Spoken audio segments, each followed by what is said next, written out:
ఇక్కడ ఉండే వాళ్ళల్లో సగం మంది ఎక్కువగా బాధితులు, కొంతమంది తక్కువగా బాధితులు అంతే. మానసికంగా కొంతమందిని దెబ్బతీశారు, ఆర్థికంగా కొంతమంది దెబ్బతీశారు, కొంతమందిని శారీరకంగా. ప్రధాన దిశ మీలాంటి వ్యక్తి పైన అటెంప్ట్ రేపు కేసు పెట్టించే పరిస్థితికి వచ్చారంటే అది తలుచుకుంటే ఇప్పటికి కూడా జీర్ణించుకోలేకపోతున్నాం.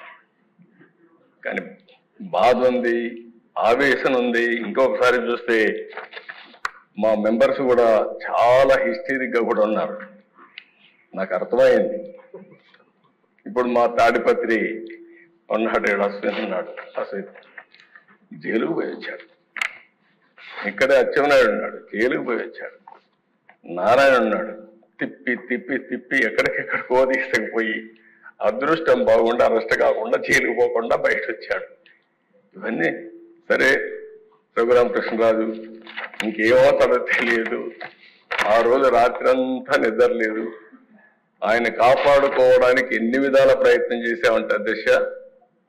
ఆ రాత్రి అంతా నెక్స్ట్ డే భగవంతుడు మంచి చూపు చూశాడు కాబట్టి బయట వచ్చాడు. కానీ ఈ దుర్మార్గులు ఇష్టానుసారంగా ప్రవర్తించే పరిస్థితికి వచ్చారు. మనం ఇబ్బందులు పడ్డాం.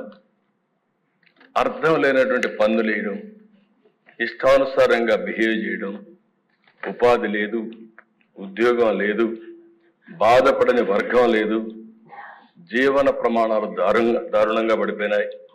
అంతటా అభద్రత, అశాంతి, ఆందోళన, అసంతృప్తి ఇవన్నీ కలిపే మనకొచ్చిన మెజారిటీస్. ఈ విషయం మనందరం గుర్తుపెట్టుకోవాలి.